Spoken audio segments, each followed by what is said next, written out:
A while ago, one of my subscribers asked me what would my dream D&D party be, and I think it can be a good conversation on what I personally look for in a good D&D party and adventure. So let's start with the initial question. How many members, how many players are going to be in this party? And for me, my ideal dream team party would be 5 total players. Now, I like running for 4 players best, but I usually go with 5 so that I can account for cancellations. Because we all know that life happens, so while I like running for smaller parties, a party that's a little bit larger is generally what seems to work best for me. And of course, this advice doesn't mean to go and get 8 players in a party if you really just want to run for 4 or 5, because that is a huge difference in terms of preparation and actual gameplay.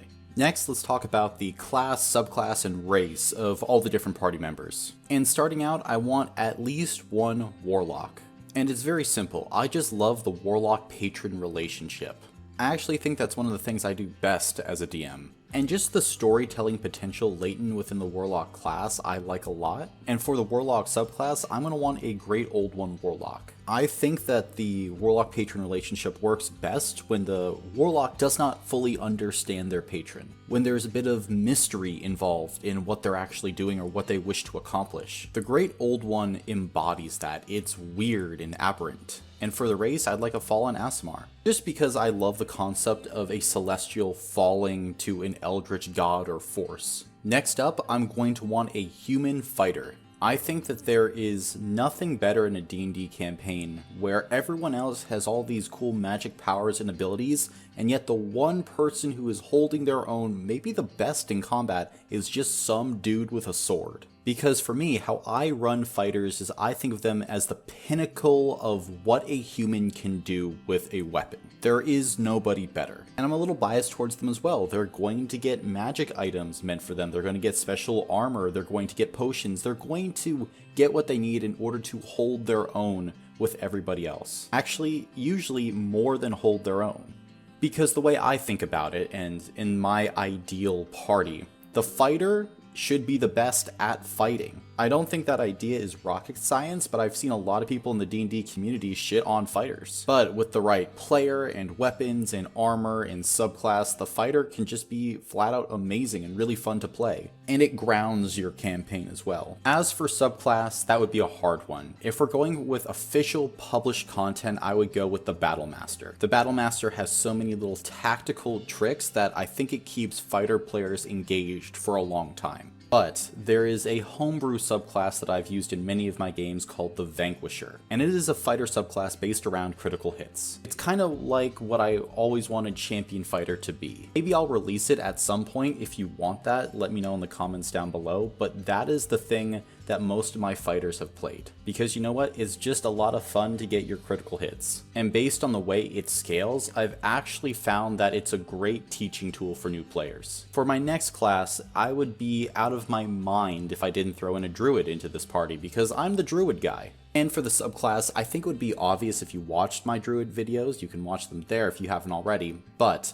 I would have to go with a moon druid. While I don't think it's the most powerful subclass anymore, and I think that there are thematically better options, it's the one that I have most fun DMing for. And a crazy thing happens when your DM is having fun with your character, you start having more fun as well. And it's not any type of favoritism, it's just getting on the same wavelength and understanding what the character is for that player and for yourself, and then playing into the fantasy better. For my 4th slot, I'm going with the classic rogue. Every party needs a rogue or someone to go on those stealth missions or to make those high rolls. And without that dedicated stealth character, I think you lose a lot of potential planning options as a D&D party. And while other classes can fulfill the stealth role, it is really the rogue in 5th edition that does it the best, in my opinion. As for race, a simple halfling rogue. They fulfill the archetype, and sometimes it's just fun to play a stereotype. I'll say this though, I really don't like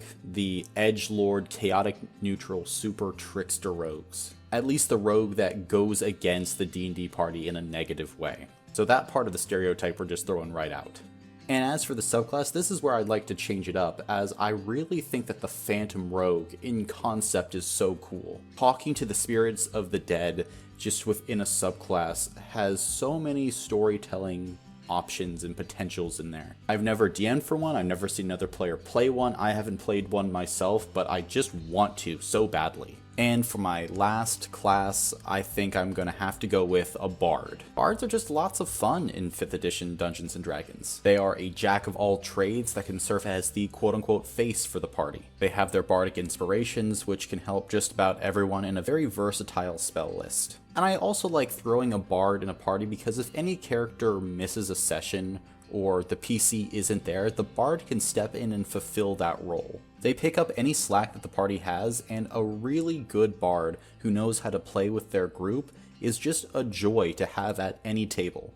As for the subclass, I straight up love College of Eloquence. Now, as a DM, I make sure that a charisma check can't derail my entire fucking game. And also, things are within the bounds of reason. You're not going to convince a king to give over his kingdom if you roll me a nat 20 persuasion check. But we love improv here in Dungeons & Dragons, so I might give a no but. No, I will not give you this kingdom, that's crazy, but you have potential. Go and do this quest for me, and I'll think about giving you a castle or a town to manage. This bard subclass, above anything else, encourages roleplay and non-aggressive, or at least non-combat solutions to problems in Dungeons & Dragons. It just breeds creativity, so I definitely want an eloquence bard. And for the race, I'm always a fan of at least one weird race being in a Dungeons & Dragons group. One individual who isn't the bog standard human, dwarf, elf, or halfling.